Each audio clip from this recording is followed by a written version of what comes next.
Greetings, Poe fans. Welcome to another edition of Poe Unplugged. I am Carmen Bolden. And I am Jeannie Smith, and we are The Potastic Two. Come zoom with us into the Unbook Club dedicated to the works of Mr. Edgar Allan Poe. All right, greetings, Poe fans. We are ready for our discussion for Poe Unplugged about the Pit and the Pendulum. Jeannie, do you have any opening words or thoughts? No, I just like this story because it's all about history and torture. So, two things I love. This is very true. This is very true. And well, I know I have not read this story in ages. It's one that I think gets looked over for some reason. It kind of gets left out. And yeah, the historical aspect of it is really cool. And so I actually just sat down, read it this afternoon, and while I was working on things, getting ready for the Telltale Steampunk Festival, I watched the movie with Vincent Price. And so let's Poe it up this afternoon. So thoughts from everybody. Anybody want to start? I would like to say Okay. that personally, my favorite scene in The Raven is where we get to see the pit and the pendulum and the victim. Yes. That's my favorite scene. Oh, I'm terrible. Oh no, not at all. He had it coming. Yes. Absolutely. Absolutely. Back to the actual pit and the pendulum. Yes. Oh my goodness. And then let's see, hold on. I was looking at Micah posted, let's see, love Philomena Kunk, history is torture. And Will responded, yeah, her deadpan is the end of me. And I'm not as familiar with that. I'm sorry, there's a Del Toro version of this? Yes, and Micah just listed that. He said Del Toro's animated version is wonderful. How do I not know about this? I don't either. So I was going to say, Will and Micah, do y'all want to share more? I think a lot of the reason that some of this stuff isn't showing up because it's a little bit cultish in certain ways with certain ones of these things. And unless you are a little bit cultish or fetishy or something like that, you may not look and see things. And I know the Pit and the Pendulum is so underrated for so many different reasons. And I think the reason it's not brought up into teaching in school is because the time frame, because they usually try to match the English and the history with the time period each are studying and teaching. Yeah. And this one, the historical aspects it's talking about with the Spanish Inquisition and everything doesn't match with any type of the actual histories that are being taught at the same time. Yeah, that's true because, I mean, most of the main things that cross over with Edgar Allan Poe has the history that's being taught is usually U.S. history, not the world histories. That's true. Yeah, time frame wise, Jeannie, you're right. And because the world history part of that would be taught, like especially in Tennessee, would be seventh grade. Right. So, and the Pit and the Pendulum is way too above seventh grade. I'm sorry. Yeah, I agree. They would not get the vocabulary, number one. They would not get the nuances that is in there with the history. So, and thanks for sharing the YouTube, Micah. That was cool. Yes, thank you. I was about to say the same thing, Jeannie. And then Will says, Pit and the Pendulum is here's Lee. Let me let her in. Pit and the Pendulum is a fantastic example of what the darkness can do to one's imagination. What you can't see is more frightening than what you can see. Another thing that sticks out is that there's a happy ending. Let's see, hold on. It skipped on me. he's saved by the LaSalle, I don't think of happy endings with Poe. That is very true. That is very Well, true. and on that aspect, was it truly a happy ending, though? Yeah. Because the French were the enemies of the Spanish at the time due to the wars that they were going on. Because, Spain, England, and France were always trying to kill each other. Uh, so you got the Spanish Inquisition that he's kind of getting away from because he's being saved by General LaSalle from the French, but now he's in the clutches of the enemy. True. So what we have is the unknown, which what Will was talking about.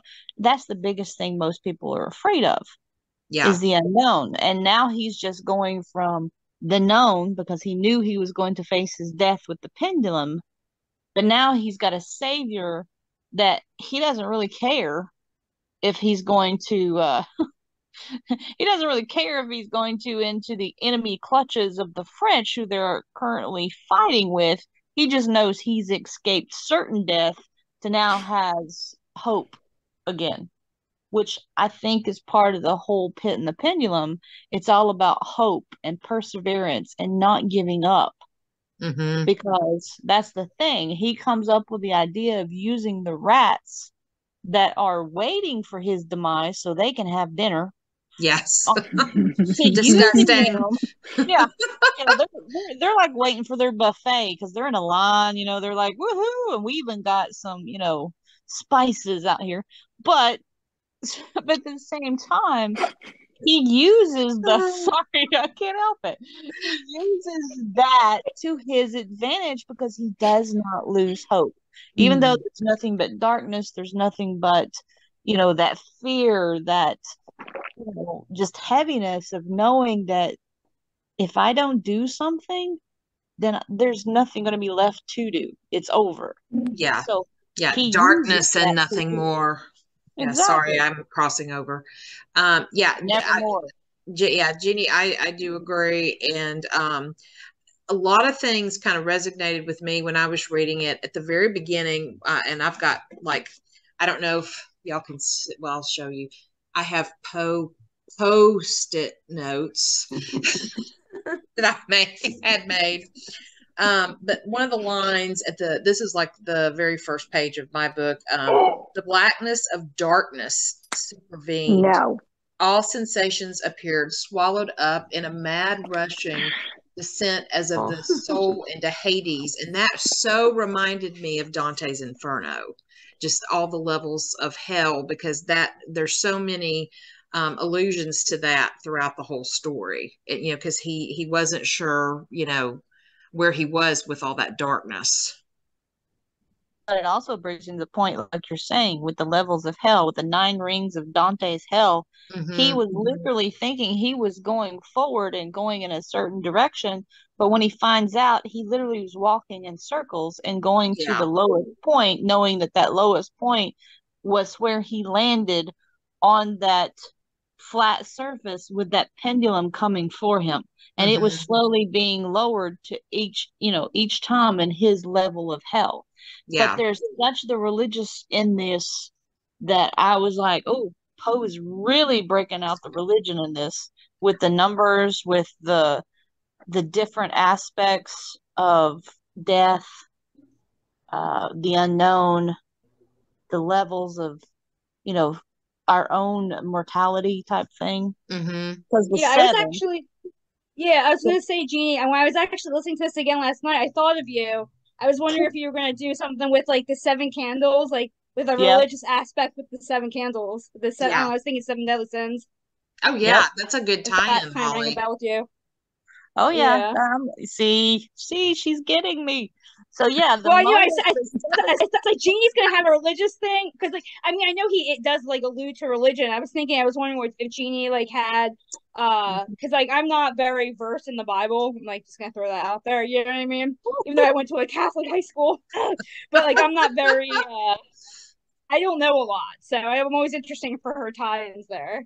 Yeah. Well, I have to say that I wasn't raised Catholic. I was raised Southern Baptist, so you can impart into that what you would like, because that's why my life was surrounded by a lot of the the religious connotations, but that's okay. But not only with this, but there was one thing that struck me when he was talking about the steps, because the steps added up to 100, and then he added the other paces to it.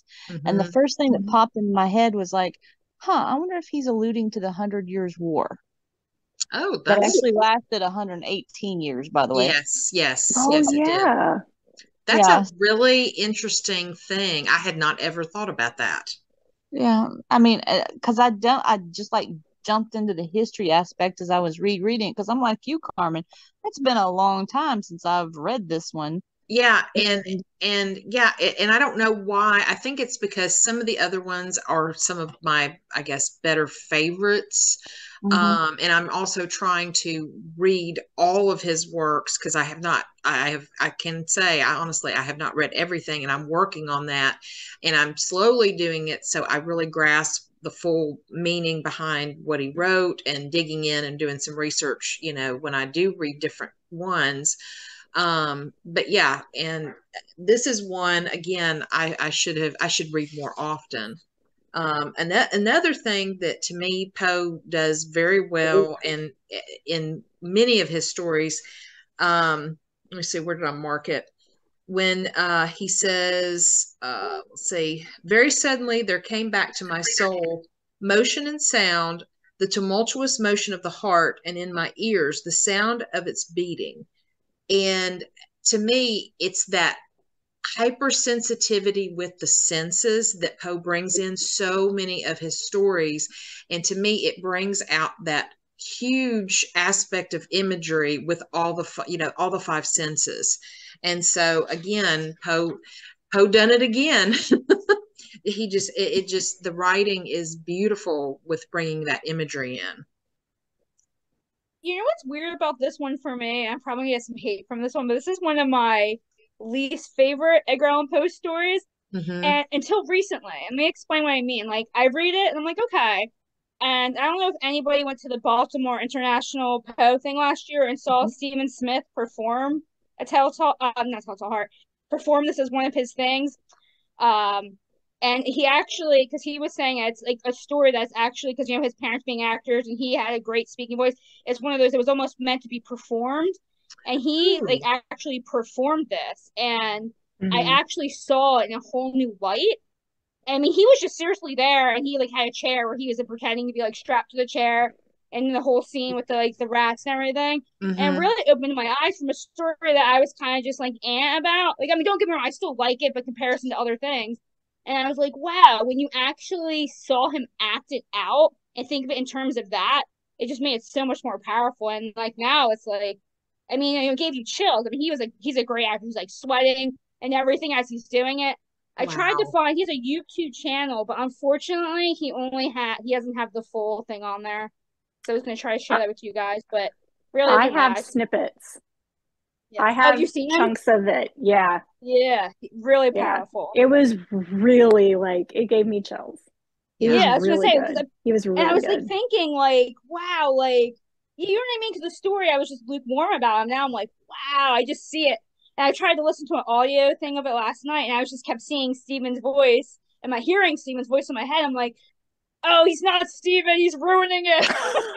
But, yeah. Hopefully he'll come back this year and everybody can see him do it again. I hope so, because I was there, but I didn't get to see his performance of it. I definitely want to see that. That's amazing. Yeah. What's his name again? His name is Stephen Smith, but it's spelled with a P. He is a British actor. He has the black cat. You can actually see the whole thing of the black cat on his YouTube channel. But yeah, yes, that's how you pronounce it or spell it, correct? Yeah, sorry, I'm reading it. Yeah, but yeah, really, I mean, he's called the one man Poe, so he actually goes around. He performs several Poe acts as the one man Poe. Oh, very cool. Yeah, I hope he does come back. Yeah, and I was going to say, we'll also add it, so it might be productive to read the story a couple more times with different aspects in mind, historical, religious, etc. And yeah, I agree, because I think every time I read one of Poe's stories, again, like over and over, because there's several that I love to just read. I try to look for something different, a different lens, or, you know, that kind of thing. And so, yeah, I would do that, Will. I think that's a very good suggestion. And see Well, the and Holly, performances.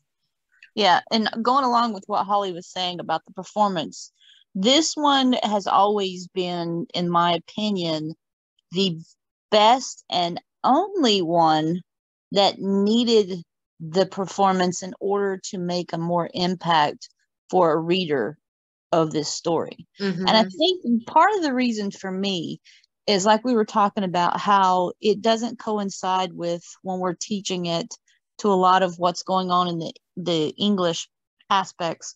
So it does have a very high level of language. It does have a high level of literary terminology and, you know, figurative languages along with literal languages. So it is a very difficult read unless you reread it several times.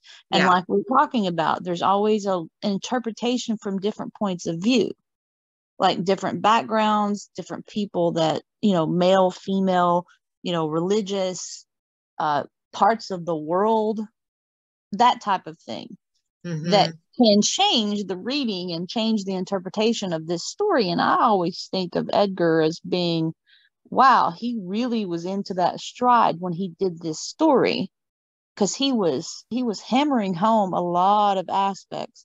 Because, you know, most of the times we had the Murders of the Rue Morgue, which was taking place in a French area, but this was his first depth, and I think is really cool that he was showing the bad side of Spain, but then was portraying France as the victor, as the savior.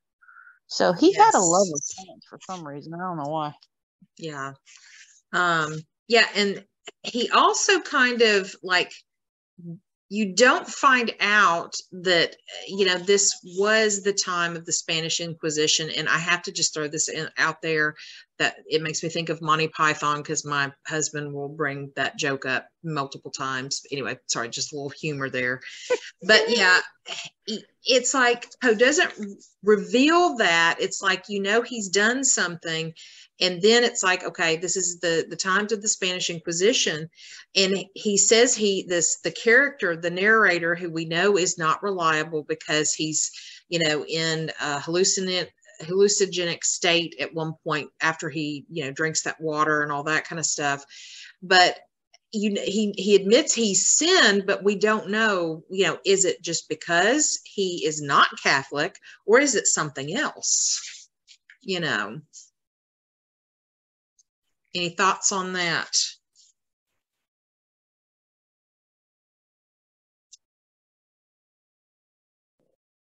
I mean, you kind of assume that's why he's put in the pit and the pendulum, you know, with this area, this dungeon, I should say. Well, that's the thing with the Spanish Inquisition. It definitely had its own religious connotation that you were going to suffer because of your religion. Right. But at the same time, but they killed people for other things too. That's what I'm saying. Yeah. It could have been anything. And he never really, you know, says outright what it was or what it could have been. You just assume.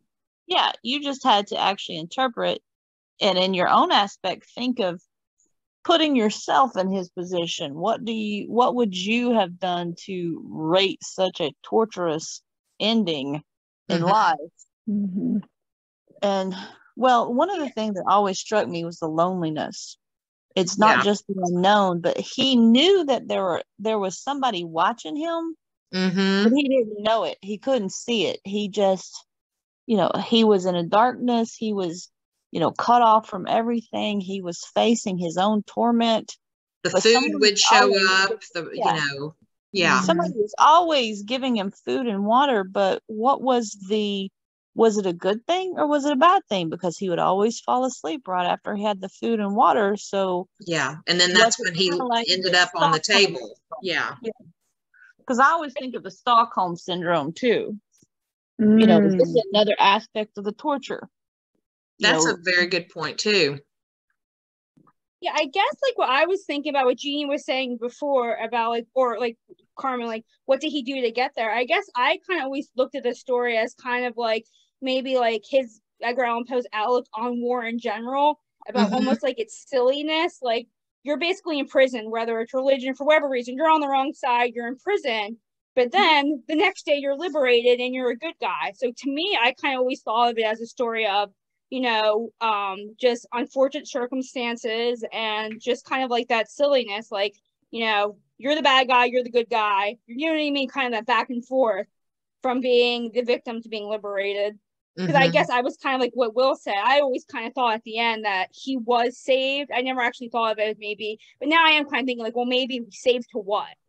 But I kind of always saw of it as kind of that flip-flop, not necessarily what he got to get in there, just kind of how, you know, because in the beginning it says like other people were sentenced to death, and it's kind of like he kind of just got caught. Yeah, wrong place, wrong time, which could happen to any of us in a situation like that. Yeah. And Micah added, I had always imagined he left the toilet seat up or something. So add some humor in or here. There's that. Oh dear. We have somebody who's joining us. It's Poe. Say hi, Poe. Hi, Poe. Are you gonna? Pretty he baby. might say hi, but he wanted to come up and Poe, join us. so cute. Thank you. All right, he's ready to go. He's like, I have had my moment. I'm done. Yes. Oh, earlier he had come up by my leg. I was gonna grab him, but he like mewed at me and then went on. Let's see. And Mike said, hello, Poe. And then Will says, my Elsa is in the room with me and I'll try and show her off too if she'll let me. Oh, awesome. Yes, we love to see the cats or the dogs, you know. But I think most people have the cats. But I have two, actually. Okay. Oh, great. I just heard a two. Charming. Okay. And Lily, you said you have two? Yeah, yes. Cinnamon's at my feet. Oh, cute. Very cute. Yeah, mine was giving you guys the butt earlier, so I the video off. So this is the baby cat, just so you can see him. He's been trying to get me to pick him up, but he won't stay. This is Gabriel. Oh, hi, Gabriel. There he goes. I said, Virginia, I think we got to see all of yours tonight. Miracle of miracles. There was a moment where I don't know what happened, but Elliot was being chased by Lucian and they came tearing through the living room and almost knocked my tripod over. And I'm like, oh God. So that's what all that was. And I had to snatch up Elliot. He is now, of course, in my lap. I'm sure you might be able to hear him purring. He's very loud. That's too funny. Yeah. So I was like, oh my God, you guys. I was looking at one of the aspects that I wanted to bring in about the pit and the pendulum that Ed probably did was he never actually gave a name to this character. No, once again, that's what he is kind of famous for, is the unnamed narrator. The unnamed. I'd like to raise a glass to yet another unnamed narrator. Yes. Yes. But here's the thing. I think he did it purposefully in my opinion on this one, because this could be any of his characters from his other works that needed to be punished for something. Think of the Black Cat, the guy from the Black Cat. You know, think of the Cask of Amontillado. That could be either the one that got walled up or the one that walled the do it up. So it fits with any of his characters that they're having to face the consequences of their own actions. Yeah. And Telltale Heart is the unnamed narrator. For the whole thing, because it takes a while to put it into perspective that when it's taking place and what's happening at the historical aspect. So it could be any one of those characters facing their own actions from the books or from the stories. Yeah. And one of the things that I thought was very interesting while he was on the table and, you know, the pendulum was swinging and he realizes it's, you know, coming down towards him, he focuses on his garment. Where is it going to cut the garment, not himself? And so I thought that was really interesting. And it's like, in his kind of dazed, confused state, his, fear of what was going to happen, did he focus on that, like, because he was trying to distract himself from the reality of what was about to happen? I thought that was kind of genius how Poe did that. And it's like, hopefully none of us will be on a table with a pendulum swinging down upon us, but you don't know how you're going to react until you're in that situation. Yeah. Unless it's Rufus Griswold. That what now, Virginia? I said, unless it's Rufus Griswold and it can swing, true. Baby, it can swing. That's true. Yes. And Michael says, unless you're into that kind of thing. Yes. Oh, goodness. Oh. Yeah. Jeannie, which kitty was that? Freebird. Okay. Hi, Freebird. Yeah, she was making herself known by laying on me. So, All right. But yeah, I wanted to bring that up because that was something else that, it was like, it wasn't distracting in the reading at all. It was just kind of interesting. And again, I have not read this in years, and I'm really glad we decided to discuss this story. And then when I started watching the Vincent Price movie, I started thinking about things because I used to watch horror movies, especially like the Universal Monster type movies, with my dad growing up. He introduced them to me, and I would get scared in the middle of the night after watching them, staying up eating popcorn with him. And, I'd be, Mom, Dad, in the middle of the night because I'd be dreaming of horrific things. But then one of my brothers and I also used to watch like Christopher Lee Dracula movies after school some days. And also I remember, I'm pretty sure, watching this with my brother. So I'm going to actually send him a message and just say, do you remember us watching this together? And it kind of just brought some nostalgia to me. And it was just kind of like, I think I don't, the first type of thing that I read from Poe was The Raven, Murders in the Rue Morgue. But I think further back, I think I saw some of these Vincent Price movies, before I realized I did. And that brought that memory back to me. And I'm like, wow, I've been seeing Poe a lot longer than I thought. Yeah. So it's just kind of a cool memory. Hey, I have another religious aspect. You want me to throw it out there for you, or you guys want to jump in to see what I'm going to say? Because let me just throw this to you. When you were talking about his outfit, the shroud of his outfit, him being covered by it, and then all of a sudden him rising from it because it was thrown away. It was eaten away by the rats, and he was resurrected. There you go. Oh, I never even thought about that. Yes. Yeah, because the aspect of his outfit, which, by the way, I think is really strange. Who actually dressed him? Because that's just creepy on another level. We're having some BDSM torture chamber things going on here.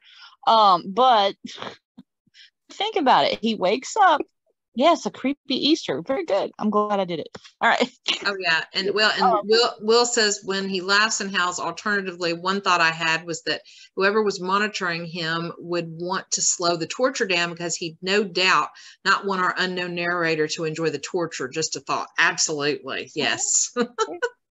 No, but I was actually thinking about that when I was thinking about him being in a shroud, lying on a slab, him facing his own mortality and darkness, and then he manages to erect himself after not losing hope and all that. So I was like, yeah, that could be strewn in there too, because he's raised out of the pit and into a savior aspect because of the French general saving him from his fate. Yep. So yeah, just wanted to throw that out there too. Yeah. Okay. Anybody else have any other thoughts on what you kind of picked up on in your reading or watching Vincent Price? No, everybody does love Vincent Price, just watching him, period. Oh, I know. I have not seen that one. What's funny is it popped up yesterday, and it was too late to watch it before this. But I did see the one with Bela Lugosi where he had the torture chamber in his like basement. He was like a doctor. I think is that one called what is that called, The Raven? No, even though it has nothing to do with The Raven. I'm sure what that one's called. Let's see. The Raven. That's the morgue. Yeah. Because Bela Lugosi had the where he would strap the woman in the thing in the basement. Is that the one you're talking about? Yeah, because I saw them. He also did the one with the Brew Morgue where he was like injecting like the gorilla DNA into the girls. Yeah, there was a lot of things that they would probably use the same set for, but yeah. Oh, yeah. And Micah also said, I want to thank Edgar Allan Poe for inventing the world's first escape room. I had not thought about that. That is an excellent point. There is another a tribute to Mr. Poe. Yeah. I always thought that was a genius with the rats. I mean, I did like that, like how like the human like ingenuity to like think of something like that. Mm-hmm. I mean, it was pretty dang clever. Oh, I know. And then I don't think I'd want to do that one. I always go, whenever I think of rats, especially this time frame, I always go back to, the Black Death and, fleas on rats and all that kind of morbid stuff. Let's see, hold on. Let's see. Will also said, I watched Mask of the Red Death and y'all's recommendation. I thought it was quite disturbing for a film of that time. More so than other Roger Corman Vincent Price films, more so than other. Yeah. It had elements in there, the Mask of the Red Death, definitely, of things that, like, what would the rating have, like, the rating now would be very different than what it was back then, I think. Oh yes, no, the rating system's far stricter. far stricter. Okay, this is Mitt. He is that boy. He is our diabolical evil genius, and I'm surprised he's not being more upset than. There he goes. Oh, there you go. Oh, sorry, I had to grab him since it's Respect Your Cat Day. So. Well. So. All right. Any other thoughts that you guys picked up on?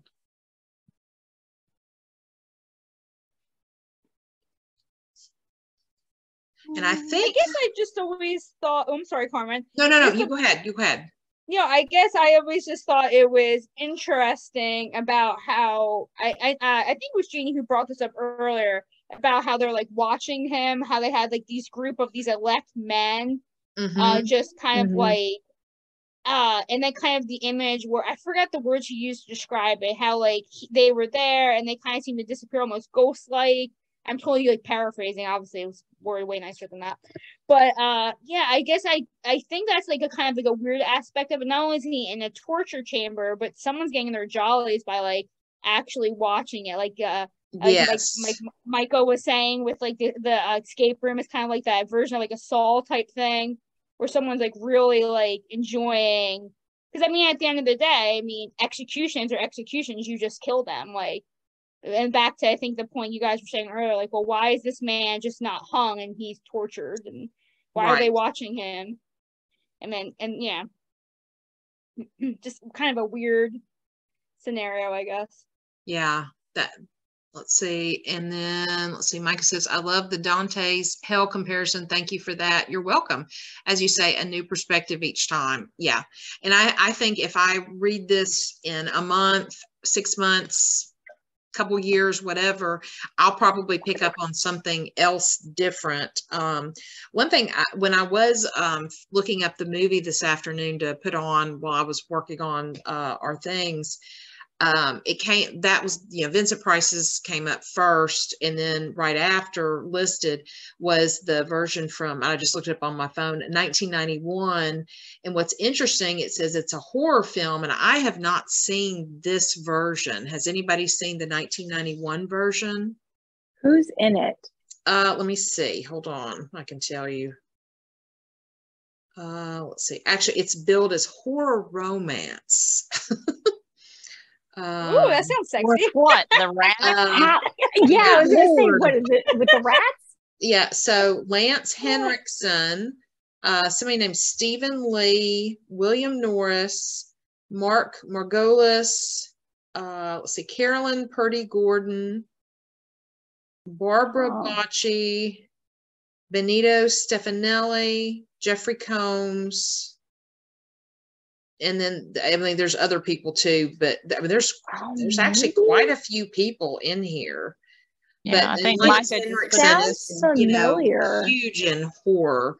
But I know I have not seen this particular version, but the synopsis says horror film set in 1492 Toledo, Spain, depicting the cruel deeds of a monk named Torquemada, Grand Inquisitor of the Spanish Inquisition, and Lance Henriksen plays that role. So that would be an interesting version to check out. Yeah, because I know Jeffrey Combs has played Edgar Allan Poe multiple times, hasn't he? Like in other, he has. Yeah. Micah put the link on IMDb in the chat. Oh yeah, thank you, Micah. Yeah, that's interesting because I created a Google Keep with all of the Poe movies, like everything, like I copied it from the internet, Googling like Poe movies, and it's a huge list, and some are like kind of shorts, some are documentaries and things like that. And I kind of like cross them off the list as I watch them. But I think I remember seeing that on the list, but again, not thinking about the Pit and the Pendulum that often. Today, I saw that. I'm like, I'm going to have to go back and watch this one. My thing is with some of the movies, when they have to deal with books or poems or anything like that, I am not very into watching movies that have been recreated from books because they always seem to get something wrong that pisses me off. Yeah. And I just don't want to watch it because I spend more time critiquing how badly they did rather than paying attention to who's ever playing in it or their own aspects. Yeah. Now, I'm not saying all of them were that way, but there have been some horrific reproductions. Adaptations. Yeah. No. Yeah. Will said, and I think this is a really good point. He said, it just occurred to me that the main character may have been Jewish or Muslim. He talks about seeing their lips move and a quote, I saw them fashion the syllables of my name. That is a very, very good point. Yeah. And that would make sense because, I mean, the Spanish Inquisition, if you weren't Catholic, you were a heretic. And, and also the other thing that a lot of people forget, the Spanish Inquisition was responsible for more people dying that were accused of being witches than the Salem witch trials. And it's like, I think hundreds, thousands of people died from being accused of being a witch. I mean, they lumped everything into you're a heretic. Yeah, because they had the Moors in there also. So they were also considered the equivalent of a witches, just the Moor group in itself. Yeah. But if you weren't Catholic or if you weren't Christian, well, even some Christian-based faiths, like the Protestants, we'll just lump them, either you're in the Catholic or you're a Protestant, because anything's not Catholic is a Protestant. Right. So if you weren't a Catholic, then you got screwed over many times. You got killed, you got tortured, because you were a heretic. You were either a witch, a demon, you had to die. Yeah. But yeah, Poe really, I think Jeannie mentioned this before, I brought up the imagery, but Jeannie mentioned it before. I have never seen this as part of a curriculum for any grade level to teach in school. And I think a lot of it does have to do with the figurative language, because there's, also symbolism. He personifies the pendulum when he's talking about it. And kids, especially nowadays, like that's one of the things we're about to get ready for our state test. And that's one of the things my kids are struggling with, is they don't get that abstract concepts of figurative language. This one is so heavy in it. I think a lot of students, especially not having that historical background plus the abstract thinking, would struggle with this story until they're older. I really think that. Definitely. All right. Any other thoughts?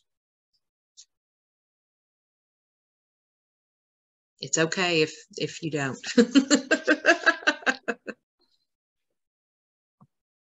Well, I a lot of insight. Sorry, a lot of insight into the story. So thank you. Learned a lot about it. Yeah, thank you, Layla, for joining. And we kind of just did a few little introduction kind of things at the beginning, so you didn't really miss a whole lot. So I'm glad you got to join. Oh, that's good. Yeah, good. Well, and Jeannie and I will have, Poe Unplugged in April. I'm looking up the date.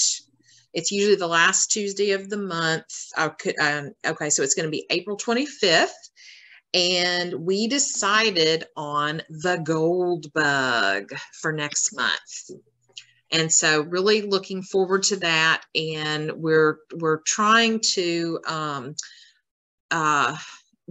bring on a guest, and I'm having trouble getting in touch with these people. And so I'm just going to keep trying. I'm probably going to have to make a phone call and see if we can connect, because it'll be a neat little thing. So,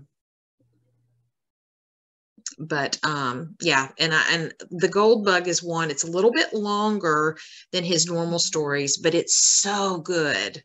And if you ever get a chance to go to Sullivan's Island right outside of Charleston, it is amazing. And the Poe connections within where on Sullivan's Island, it's really cool. There's even street names after Poe, like there's a Poe street or avenue, I can't remember.